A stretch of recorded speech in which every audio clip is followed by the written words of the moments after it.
proceed.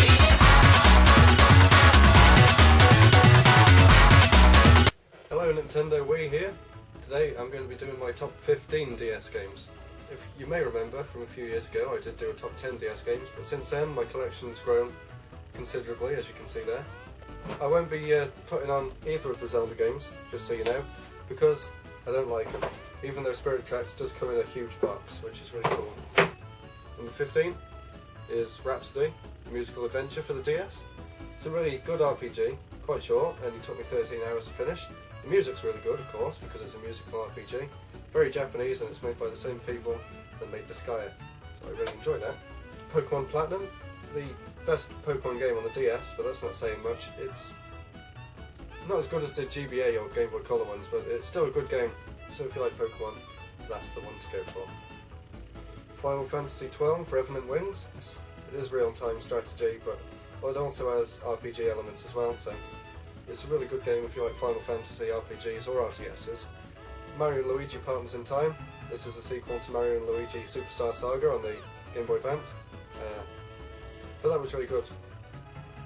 Elite Beat Agents, which is probably the most fun game for the DS. The music's crazy, the cutscenes are absolutely brilliant and mad.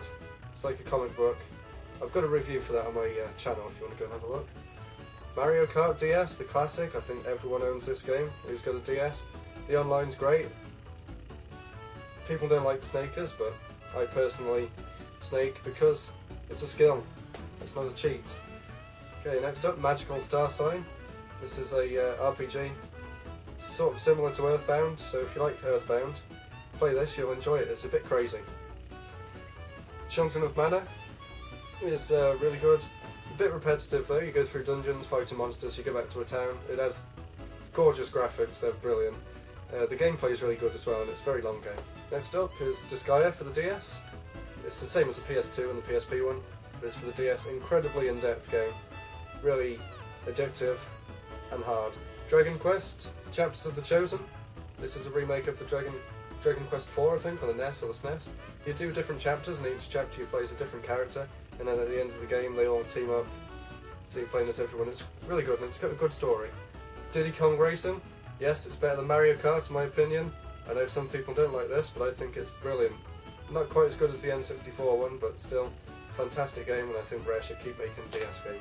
This is Spectrobes. This is actually Spectrobes 2, but I'm referring to the first one here, but I couldn't find the box for it, but there's the game, so you know I've got it. Spectrobes is really good. It's sort of like Pokemon. You dig up fossils and then evolve into creatures and you can fight them and you go to different planets. It's like a mix of Star Ocean and Pokemon. Yoshi's Island DS. I mentioned this on my other DS top 10. It's really good. As good as the SNES one in my opinion. I like the way it takes up both the screens and you get different characters. It's really good.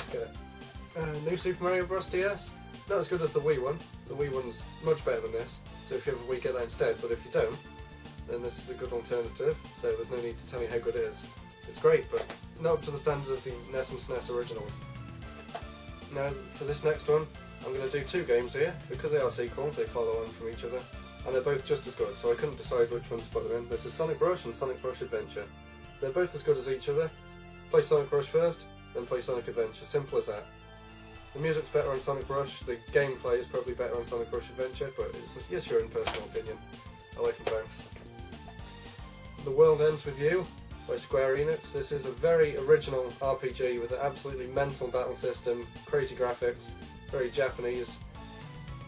It's just brilliant. The music's really good too, the story's great. Can't go wrong with that game.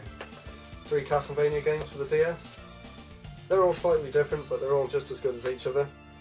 This one, Castlevania Order of Ecclesia, the most action-packed of the 3 games. So instead of exploring, you just go into levels fighting creatures. So if you don't want to have to explore too much, find your own way around, then this is the one to go for.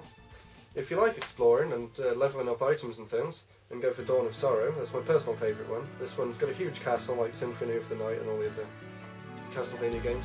And if you're not sure, then get Portrait of Ruin, because it's kind of a mix of the two. It's got separate levels, but there's also a castle to explore as well. And my number 1 DS game, same as last time, and it'll probably always be, and that is Another Code, 2 Memories. It's definitely the best point-and-click adventure game that I've played. It's very short, you can finish it in about 5 hours, but it's the best 5 hours of gaming you'll have on a handheld for a long time. Get it, you will not be disappointed. Hope you enjoyed my top 15. See you next time for another video. Thanks for watching.